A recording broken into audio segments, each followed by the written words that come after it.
Good afternoon, everyone, and thank you for joining us on this webinar, Get Paid for Your Building's Energy Storage System. We are going to get started as it is now 1:31. So again, thank you for joining us. My name is Ariel Horowitz, and I am Director of Technology Development here at the Massachusetts Clean Energy Center. The goal of today's webinar is to give our friends at the Massachusetts Energy Efficiency Program Administrators an opportunity to discuss their new energy storage incentive programs. And so to that end, we are joined today by Paul Wassing, Senior Engineer and Demand Response Manager at National Grid, and Roshan Bhakta, Energy Efficiency Implementation Supervisor at Eversource.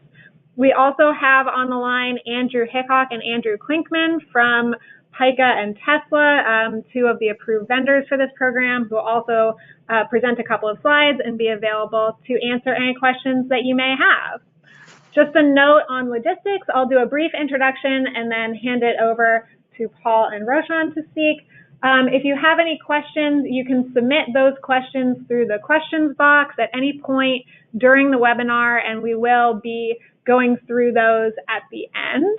All attendees are on mute and will remain on mute throughout the presentation.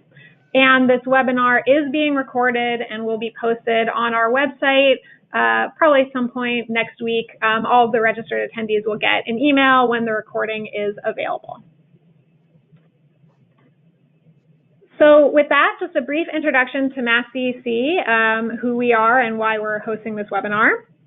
The Massachusetts Clean Energy Center is a quasi-public state agency. Our mission is to grow the state's clean energy economy while helping to meet our clean energy and climate emission reduction goals. We do this by investing in the clean energy economy in the state, helping to connect the different players in the clean energy economy and helping to spur innovation in clean energy throughout the state of Massachusetts. We are a ratepayer-funded agency, and we work throughout for renewable energy generation, investments, support for startups and innovation in the Commonwealth. We also run two facilities, the Wind Technology Testing Center in Charlestown and the Marine Commerce Terminal in New Bedford for the offshore wind industry. We have a variety of different innovation programs that we're always happy to take questions about, supporting startups and market development for new technologies. These two slides are just to demonstrate sort of the progress that the state of Massachusetts has made over the past 10 years in really expanding the amount of clean energy resources that are distributed throughout the state. This is something that we've been very excited to see the build out of over the past decade, and soon we hope to see a new proliferation of dots on this map representing energy storage projects as well. In 2017, MassCEC and the Department of Energy Resources collaborated to release the State of Charge report, which found that energy storage can provide substantial benefits to Massachusetts ratepayers across a wide variety of use cases. You see the primary findings from that report here. And then we followed that report up with our Advancing Commonwealth Energy Storage Program, or ACES, which is a series of pilot and demonstration projects of different use cases of energy storage across the state. So having worked on market development for energy storage, we're very excited to see the program administrators from MassSave sort of pick up the mantle on this and really push forward in helping to build the market and helping to bring energy storage and the benefits that can provide to ratepayers throughout the state. And so with that, I would like to hand it over to Paul to discuss the battery-enabled demand response program that is new this year from the MassSave PAs. All right, thank you very much. So again, my name is Paul Wassing. I work at National Grid, and I am the Program Manager for Demand Response in Massachusetts and Rhode Island. I'm joined by my counterpart at Eversource, Roshan. Yep. Hi, everyone. This is Roshan Bhakta. I'm the implementation supervisor at Eversource, and our programs similar are running in Massachusetts, New Hampshire, and Connecticut. So I'm going to start off by just going over some of the basics of demand response. Next slide, please. So what is demand response and why are we doing it? Well, it turns out the electric grid has to be sized to the peak time of the year when electricity use is the highest. These few peak hours of the year define how large our power lines, substations, transformers, really the entire infrastructure has to be, because we have to keep the lights on at these peak times. Demand response is asking customers to reduce energy use at these very specific times. So it's a little different than energy efficiency when we're asking customers to just do something more efficiently, reducing all the time. Demand response is really pinpointing these very peak times. We do that because these peak times have a dramatic effect.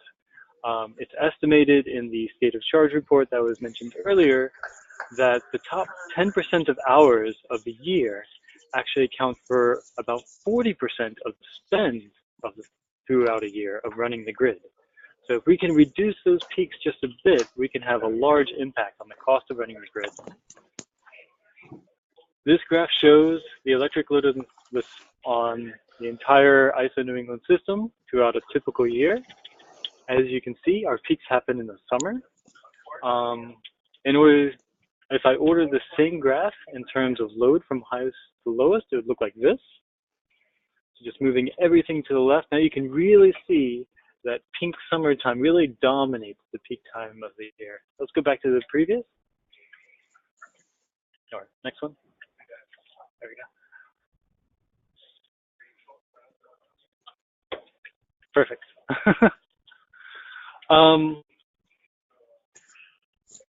So since the summer is so important, let's take a closer look at the summer. Okay, now that we've zoomed in, you can see that there's really only a few times a year where the electric use is very high. Next. Highlight those. So for the last few years, our demand response programs have been focusing on just these few very high peaks. Next.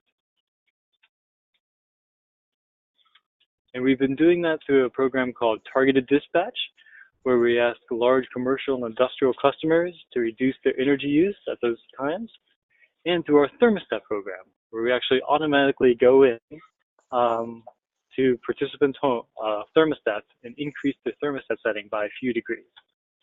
We have over 10,000 customers in our thermostat program, and over 300 customers in our large commercial industrial program. So this typical traditional style of demand response has been very useful in reducing these very high, very seldom peaks of the year. But how are we going to reduce the next level of peaks? Next slide.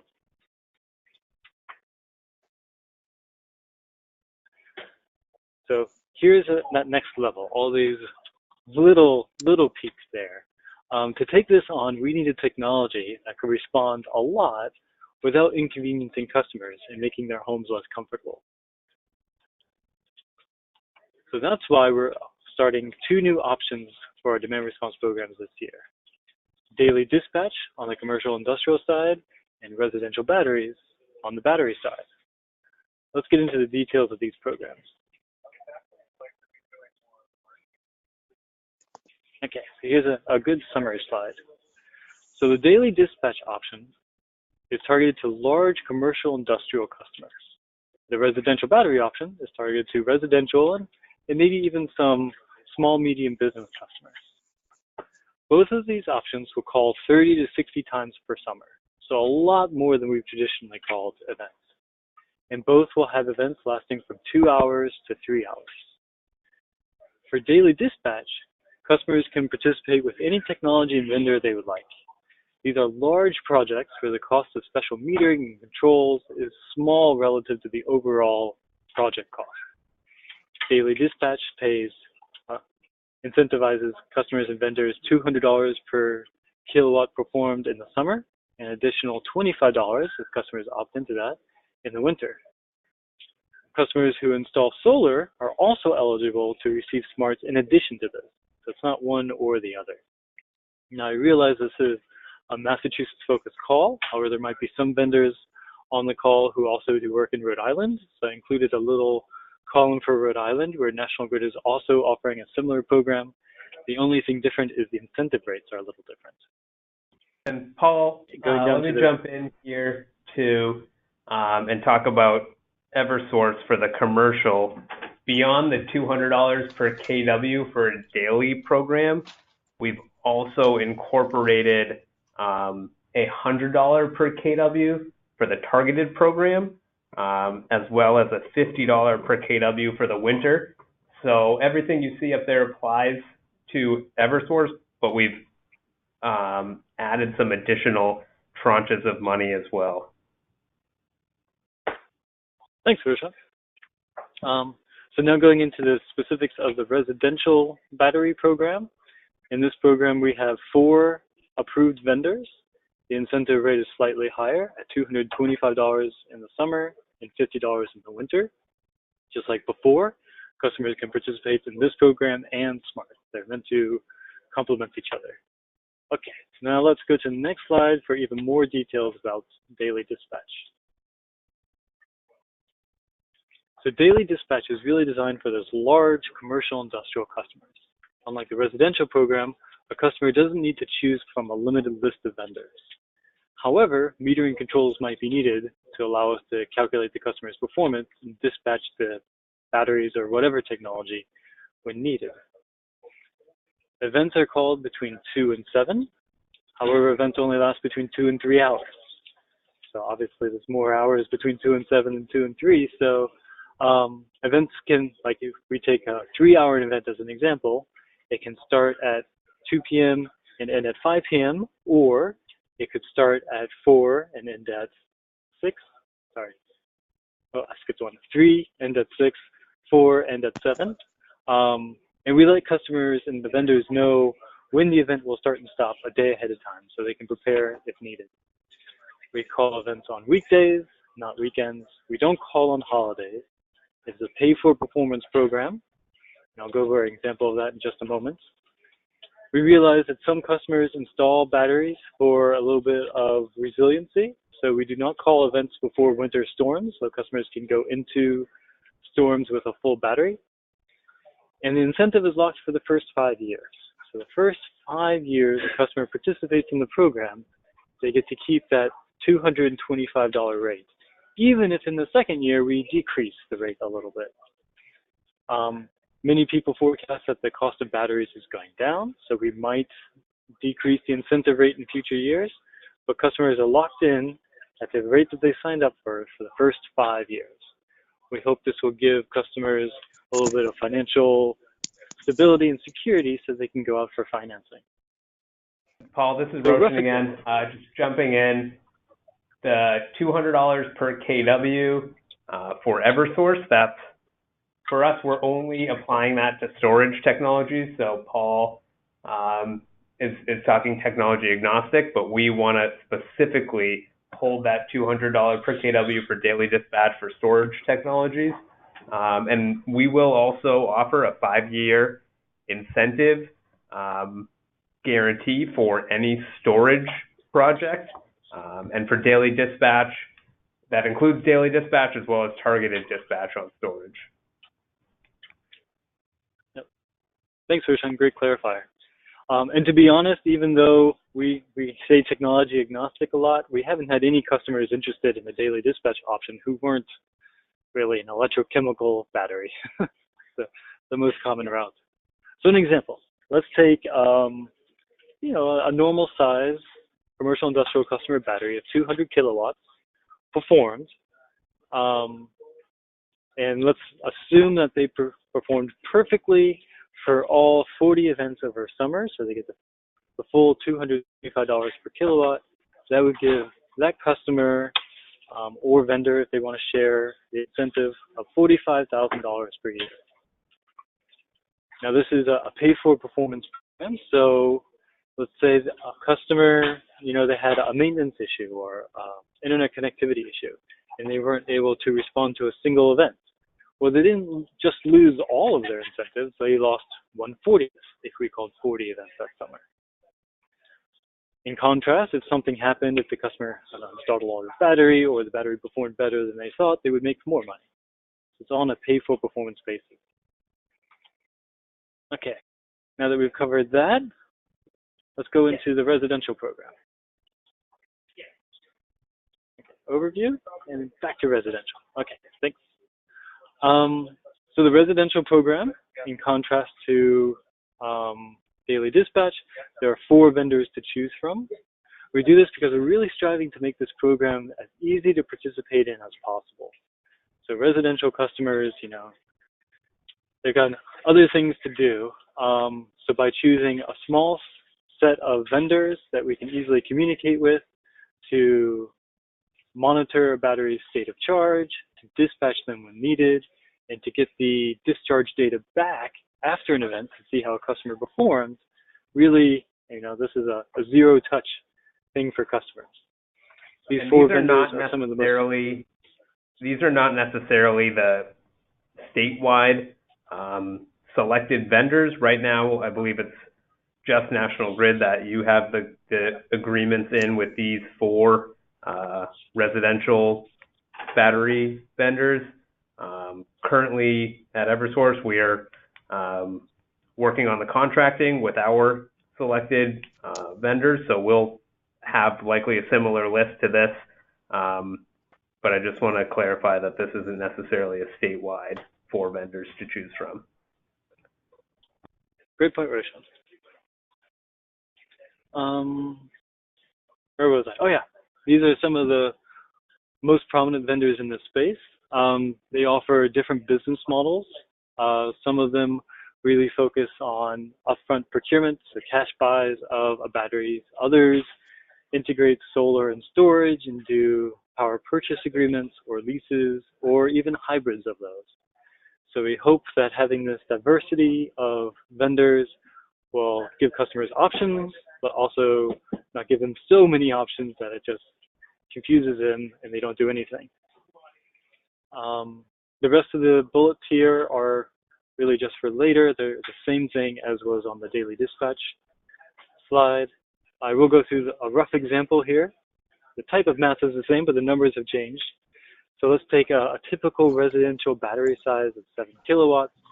Assume it performed perfectly for all the events over the summer, so they get the full $275 per kilowatt. That would give this residential customer an incentive of about $2,000 per year. Just like we said with daily dispatch, if for whatever reason the customer or their equipment couldn't participate on a single event or some events, they just wouldn't get credit for those events. They would get zeros, and the zeros would add in, and the customer would be paid based on their average performance over the entire season. All right, next slide, please.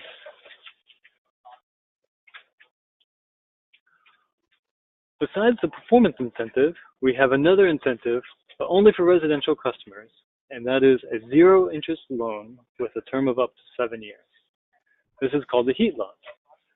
This loan is for the battery portion of an install only, so if a customer is getting solar plus storage, it's only for that storage part. This heat loan is a loan option we've had for a long time in our energy efficiency programs. It's been used for boiler installations and insulation and all sorts of EE things, and now we're bringing it to the battery side. We tried to make the process as simple as possible. In the customer application, the customer indicates if they're interested in the heat loan. They then send that to their program administrator. We're going to check over that and make sure that only the battery costs are included in the vendor quotes and send the customer back an authorization form. The customer can then take that form to over 80 vendors that participate in this program to get a loan from those lenders. Now, those lenders are going to check their customer's credit score. Some of them, offer 3-year, 5-year, or 7-year terms. So it's really between the vendor, the lender, and the customer at that point. All right, next slide, please. Now I just want to go into a little bit more detail on the pay for performance aspect, because it really is a core component of this program. And I want to explain why we think it's a great fit for battery storage. One, pay for performance is very common in the solar industry. When you think about it, SMART or SREX or any kind of feed-in tariff, they're all pay for performance. They pay for per kilowatt hour of solar generated, not just for the upfront install of solar.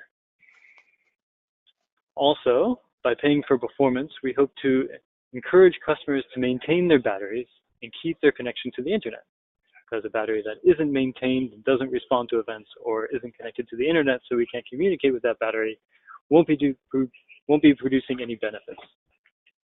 We also help to encourage vendors and installers to choose configurations that maximize battery discharge. There are many ways you can install batteries.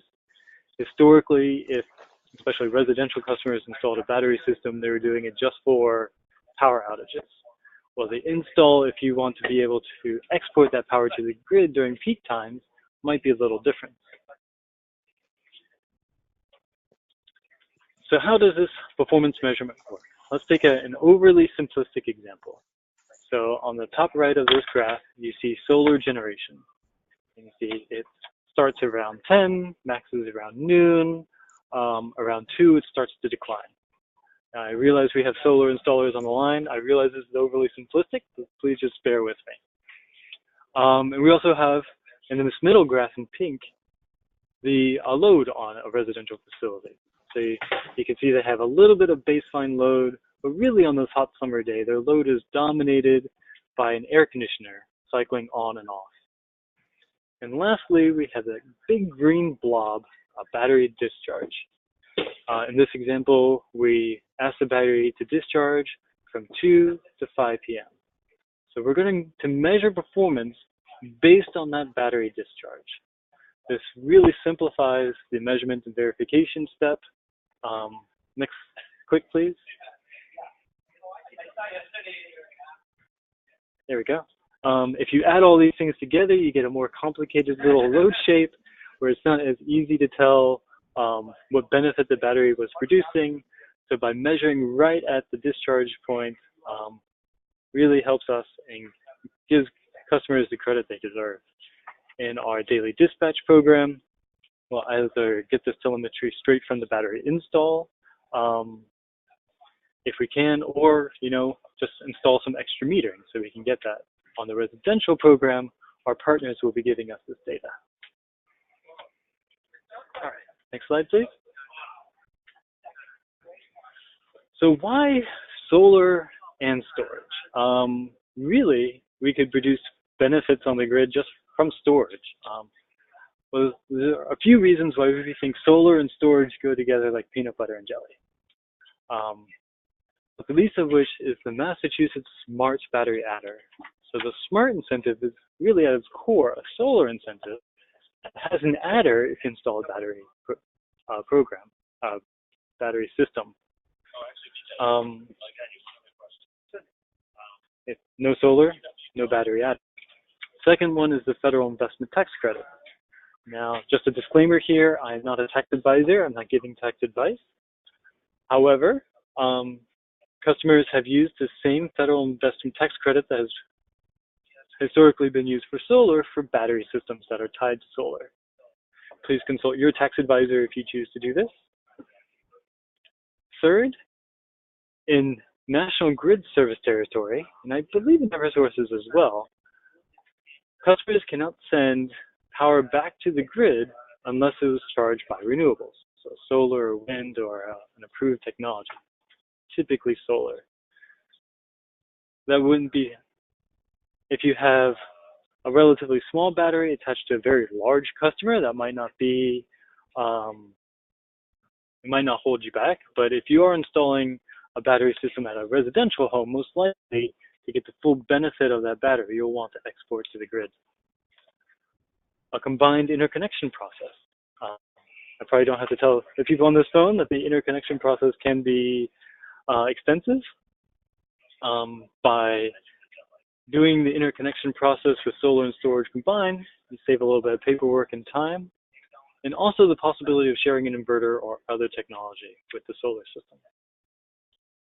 Okay, next slide. Okay, so here's some contact information. I'm there on the lower right. You got my number and email address if you have any questions after this. Roshan's on the upper left. Like I said, Eversource and National Grid are running this program this summer. Our colleagues at the Cape Light Compact and Unitil probably aren't doing it quite this summer. They're working on some demonstrations and other exciting projects, but they might be coming online next summer. But if you want to ask them about that, if you or your customers are in their areas, there's their contact information. And with that, I'm going to hand the line over to Pika, who's going to say a few words, and then Tesla's going to say a few words, and then we'll do questions and answers. The other two vendors just couldn't make it today, so we're not giving preference to Pika and Tesla. It's just worked out with their schedules. All right, Andrew? Next slide.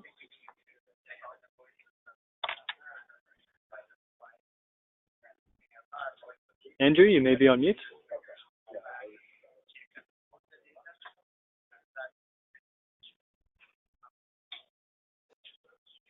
Thanks, Paul. Can you hear me okay? Yep. Great. Well, thanks for that introduction to the program. As you said, Pika is one of the 4 approved battery vendors currently for the National Grid part of the program. As introduction, Pika Energy is a New England-based power electronics manufacturer founded in 2010 by MIT engineers. We call our solar plus storage product offering the Pika Energy Island. It's a fully integrated DC coupled platform that consists of different configurations of the products that you see here.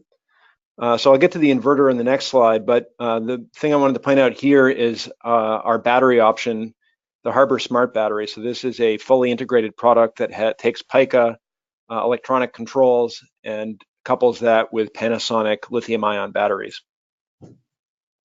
We also directly integrate solar, couple it to the system with our PV Link optimizers. So if you go to the next slide. So specifically our hybrid inverter option, we call it the Pika Islanding Inverter. Things I wanted to point out for this audience is that it's currently available in 2 different sizes. The 7.6 kilowatt split phase 240 serves most residential, some small commercial applications. And then our 11.4 kilowatt product is specifically for smaller commercial type applications and very large homes. This inverter both is a solar and battery inverter in one, and it also has built-in islanding or off-grid capability with a built-in transfer switch. So it can both participate in the Connected Solutions program while also serving the backup power needs of the customers up to 12 kilowatt peak per inverter. Also notable is that most of the product system is manufactured in Massachusetts. Next slide. So just really high level, there are really 2 different types of solar plus storage systems on the market. They both have their benefits. Pika is the one on the bottom, the DC coupled platform. So in a DC coupled system like Pika's, you have batteries in parallel to solar on the DC side. So solar goes directly in, charging the batteries, out of the batteries before any DC-AC conversion exists. This makes it easier to install on the front end, and it also makes it higher round trip efficiency because there's a single DC-AC conversion versus going through that 3 times. It's really ideal for greenfield sites, for sites that you're putting in solar and storage at the same time. Whereas the system on the top, the AC coupled system, some of the other options are more designed for retrofit applications where you're coupling a battery inverter to an existing solar inverter. Next slide. So our battery option has multiple sizing configurations, as shown here. Depending on the number of Panasonic batteries that you put within the Harbor enclosure, you can have anywhere from an 8.6 kilowatt hour battery up to a 17.1 kilowatt hour battery. Obviously, the amount of capacity you're going to get is going to impact the incentive amount that the customer can get.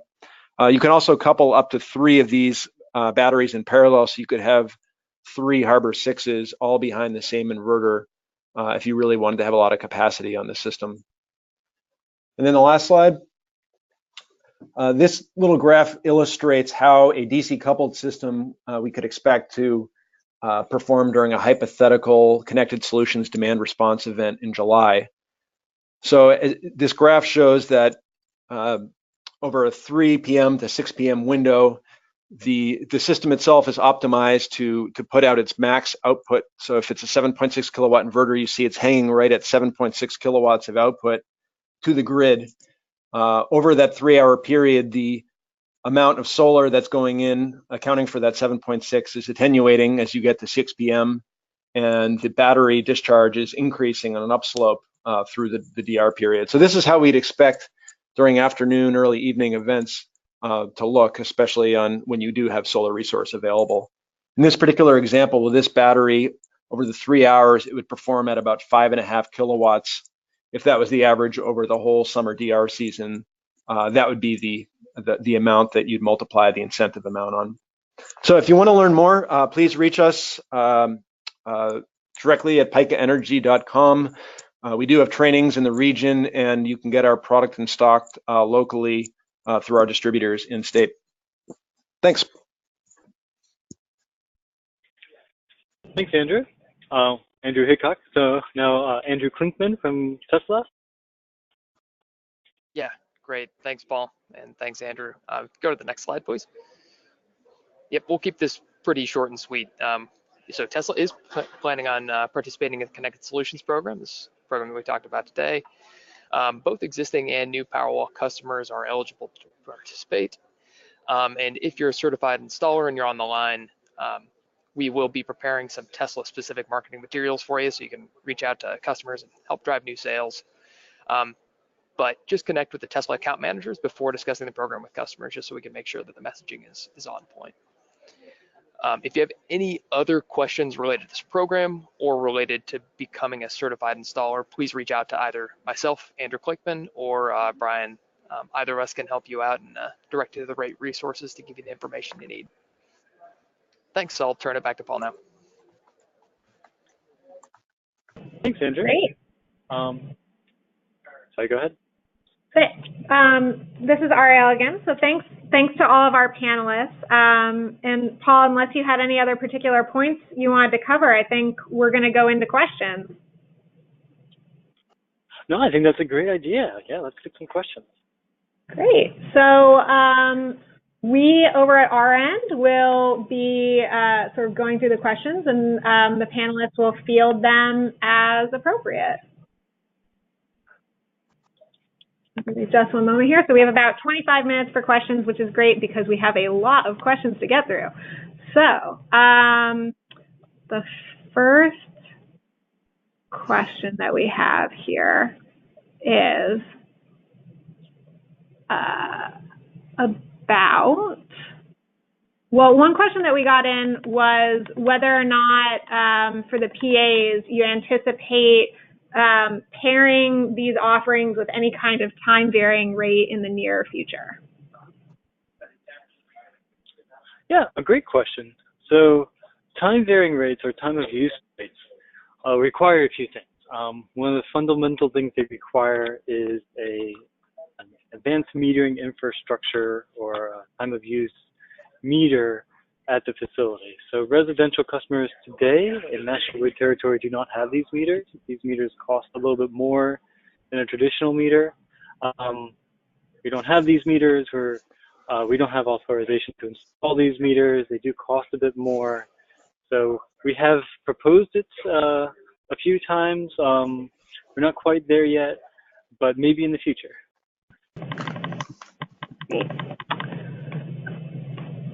One question was, Paul, if you could just reiterate the data that you put into those load charts, what the source of that data was and what year it pertained to?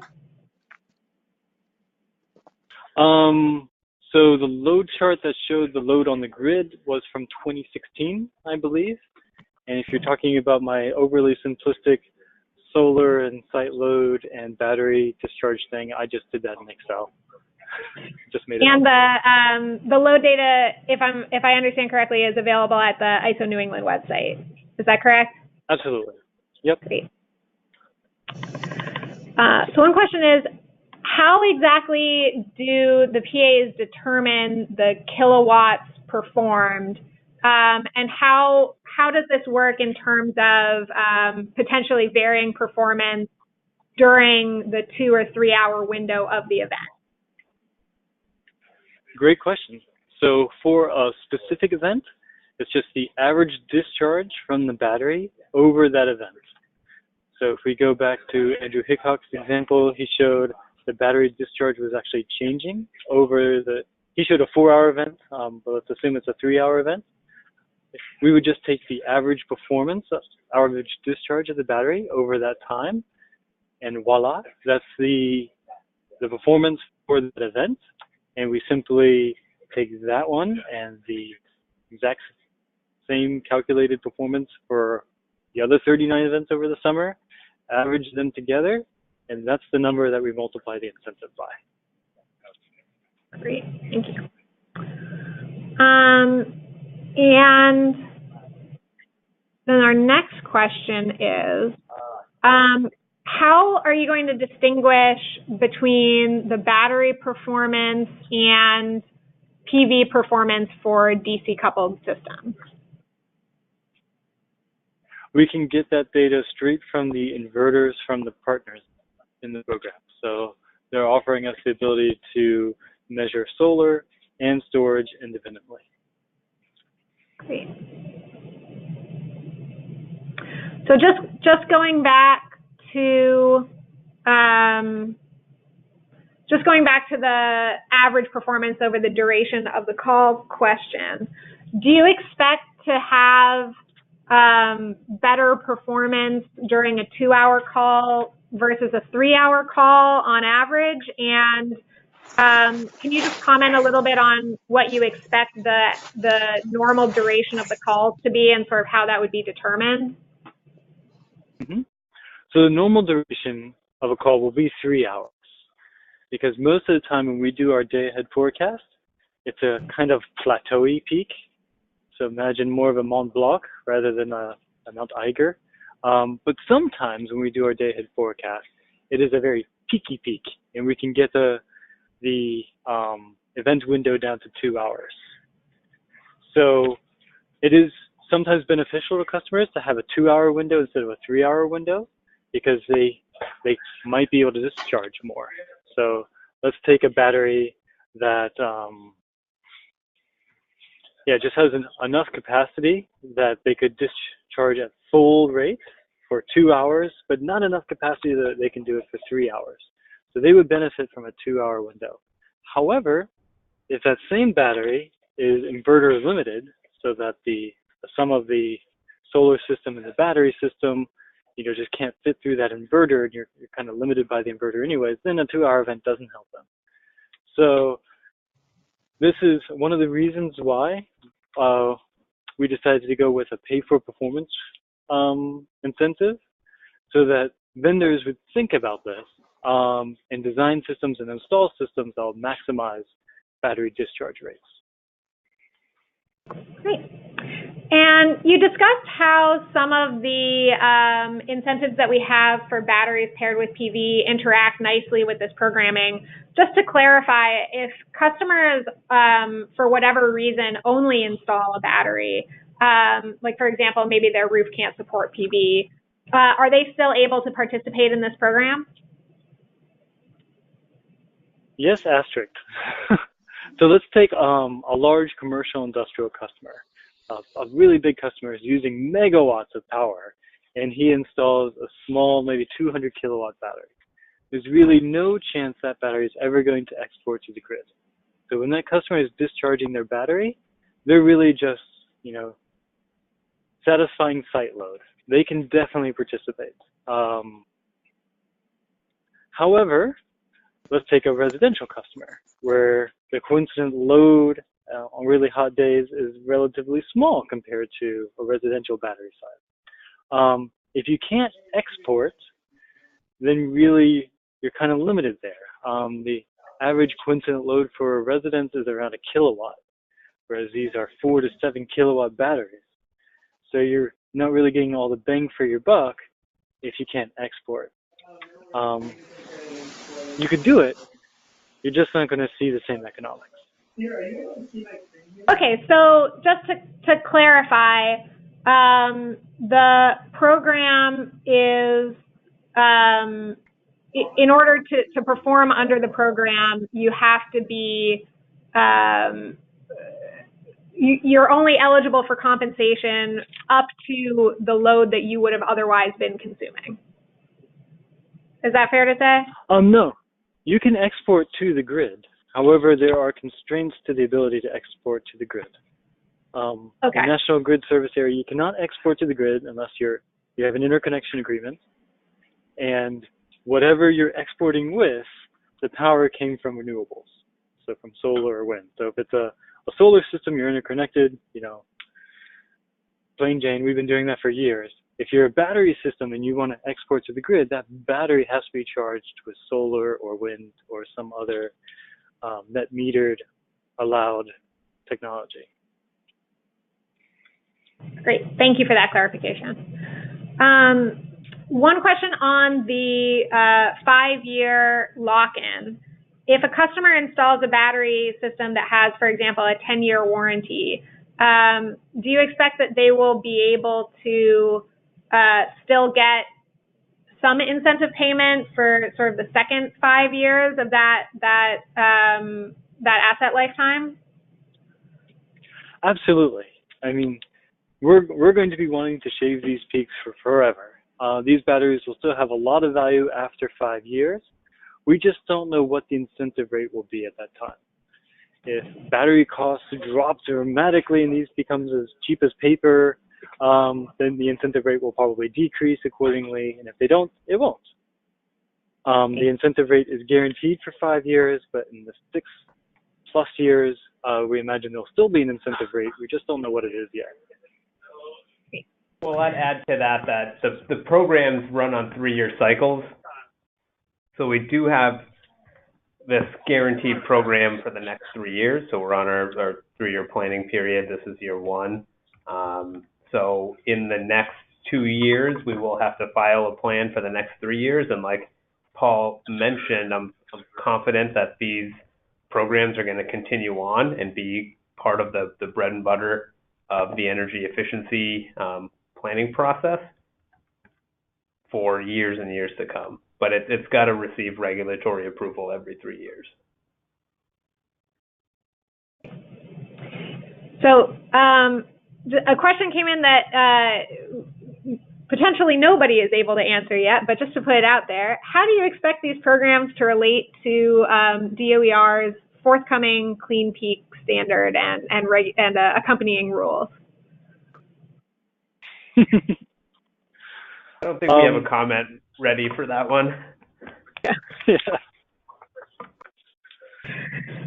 Fair to say. Maybe throw it at the other way. How will the Clean Peak standards relate to the program?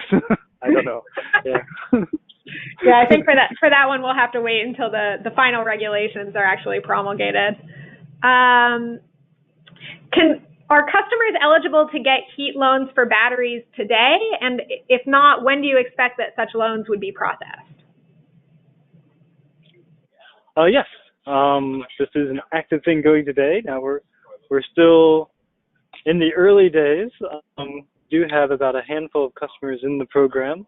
But yeah, if you're in National Grid Electric territory and you have a residential customer who wants a heat loan, send me an email. We do have an application available. Got to pick your vendor, and let's make this happen.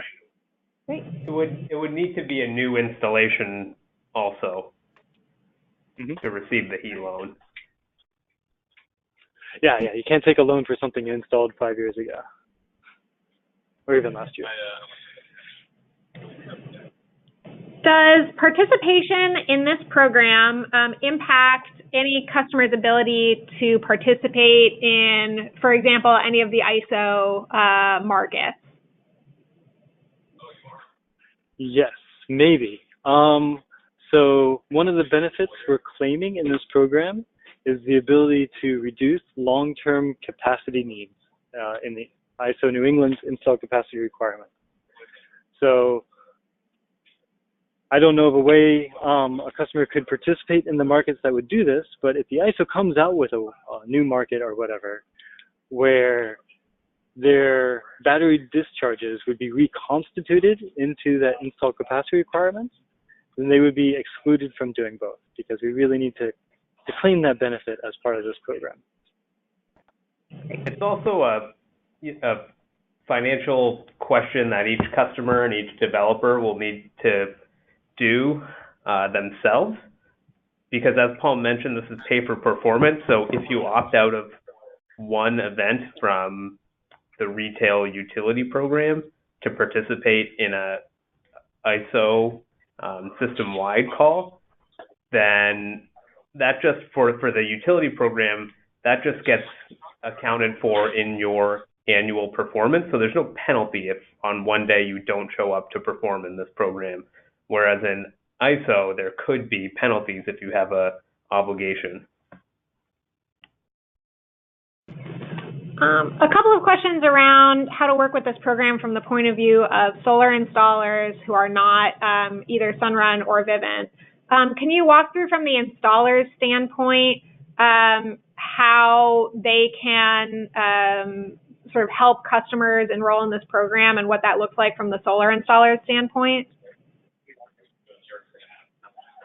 So Andrew Hickok and Andrew Quickly, correct me if I'm wrong, but I think the path forward would be to become a certified installer from one of the vendors, right?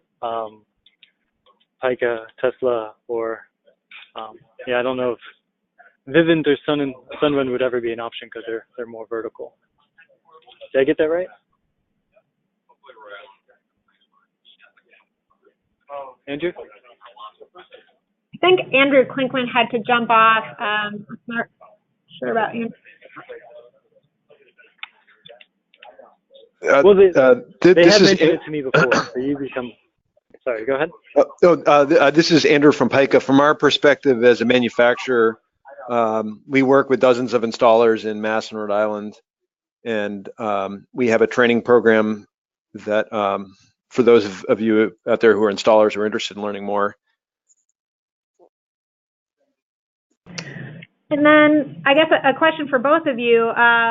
Do you expect that any of the batteries in this program will be compatible with solar edge inverters?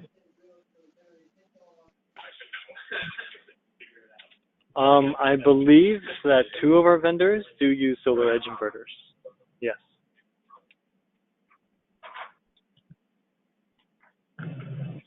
Are there any limits in terms of participation around what the smallest or largest size of the system can be to participate at the residential level? So at the residential level, you have to be, go through one of the approved vendors, and they have certain system sizes. So I think the smallest system size from one of our vendors is around 4 kilowatts. So that would be effectively the smallest, and they have maximum system sizes too. So that would effectively be the largest. In terms of the heat loan in particular, can you comment on whether or not there are any income restrictions for that loan and whether there are any eligibility restrictions to use that program for energy storage if, for example, you've already gotten a heat loan for a boiler upgrade? Great question. So there are no income restrictions. However, there is a $25,000 lifetime cap on the heat loan. So if you, a couple of years ago, installed a $25,000 boiler, kind of a silly example, but if you did, then you wouldn't have any heat loan room left. If you're curious about if a customer has already maxed out their lifetime heat loan, just give me an email, and we can look that up for you. Great. And then just in terms of the cash flow on that, when a customer is getting a heat loan, do installers get paid by the bank, or do installers get paid by the customer who then is paid by the bank? or is there a different cash flow? The installer is paid by the customer who's paid by the bank with the heat loan. So imagine you're just getting a loan to install a boiler. It's the same thing. So the contract, the loan is between the bank and the customer, not the bank and the installer. Great. Can you talk a little bit, staying on that topic of cash flow, can you talk a little bit about how you expect the actual payment process to work? Sort of when will people get paid, in what form? Yeah, there's actually a lot of diversity there. So we have to wait, of course, until the end of the summer before we know how customers participated over the whole summer. So in around October, November of each year, we release payments. Now customers can choose for the payments to go directly to the customer, in which case they'll get a check in the mail, or for their payment to go to their vendor, their battery partner, who might be offering a power purchase agreement, who might have offered an upfront discount on the battery, or might be taking the risk on the customer's behalf for poor performance, or a mixture of all three. So we're trying to keep this flexible so that vendors can, come up with financing options, diverse financing options to meet all customer needs. Great. On the actual dispatch associated with this program, can you describe what you expect the dispatch process to look like a little bit? How much ability will the customer have to intervene in any given dispatch event? Yeah, it really depends on the customer's battery. This will be happening quite a bit, so I imagine most customers will not want to receive a notification pretty much every day of the summer that their battery will be discharging. However, some vendors might offer that as an option. We send a signal to the battery partners 2 p.m. the day before an event. Those battery partners then reach down and control the batteries. Some partners offer apps, some will send an email, some might send a text message. So it's really at the battery partner level at that point.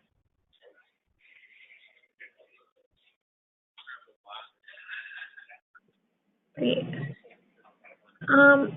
One question is whether or not, I guess, can you define the summer season for this purpose? Mm-hmm. So technically summer for us is June, July, August, and September. However, over 90% of our events are going to happen in July and August. Those are really the 2 key months for us. Great. Do you expect there to be a cap on overall participation? Not in National Grid's service area. Roshan, do you guys have a cap? Well, we have a budget, and National Grid also has a budget that was filed, but right now we are completely open, for business, accepting new customers. And if we do reach our budgetary constraints that were filed in the 3-year plan because of over participation, then we are more than happy to continue to expand and grow the programs.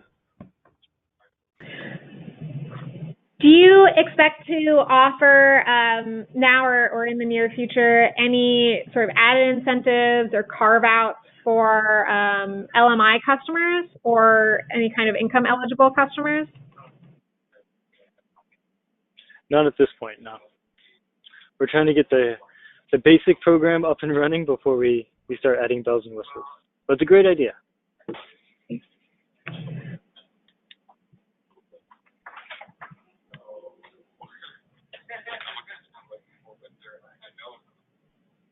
And we got a couple of questions about interconnection that I'm trying to accurately summarize.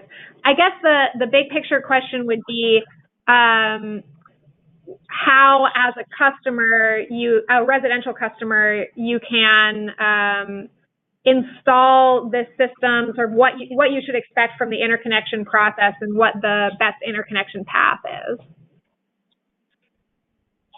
So for a residential customer, this will follow the expedited interconnection process that I think most residential installers are used to. For a large commercial industrial install, depending if you're over or under 500 kilowatts, this will either be an expedited or a complex interconnection. So it follows the exact same interconnection processes that we've been following with solar. And the interconnection for EverSource, the 500 kW line in the sand is a little different at EverSource, and it also varies state by state, depending on what that state's interconnection tariff looks like. But the process is essentially whatever you would have to do to get a solar or a battery interconnected. This program that Paul and I are talking about is in addition to after the interconnection process. One question for Pika. Are there any concerns around the operational temperature range of the battery and any restrictions on using the battery on a hot day that might be sort of the perfect day to have a call for this program?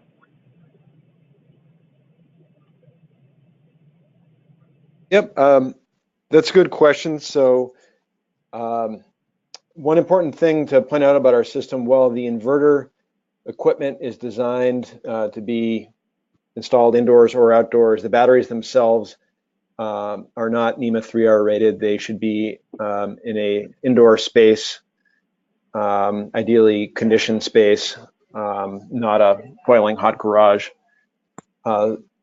So provided that it's installed correctly in that space, temperature regulation shouldn't be an issue. Thank you. And then we got a couple of questions around sort of enrolling residential customers and what the expected start date is. Sort of if you can install a system now and enroll, say you could install a system now and enroll in May before the summer season technically starts, and whether there's any kind of critical mass that the PAs are looking for to be able to actually operate this program. So for National Grid, we are already operating this program. We already have about a dozen customers in the program. We're really hoping to events like this to ramp up that number. The real deadline for this summer is the end of June to get in the program. After that, you could still get in the program, but if you missed any events, all the events that you missed will be counted as a zero. So you really want to get in before July starts. Yeah, that's a similar answer for EverSource as well. This program is approved and out of the gates, and we are looking for participants. And then one last question before we wrap up. Do customers have to install any additional metering, telemetry, any other equipment to be able to participate in this program? Your battery vendor will be able to help you with that. So depending on which battery vendor you go with, some might require additional metering outside the inverter. Some might be fully integrated into the inverter. Some might just be a CT that goes on a wire outside the inverter but feeds into the inverter. But they'll be able to help you get the one-line diagrams you need for your installs. Well, thank you so much, everybody. We are at time.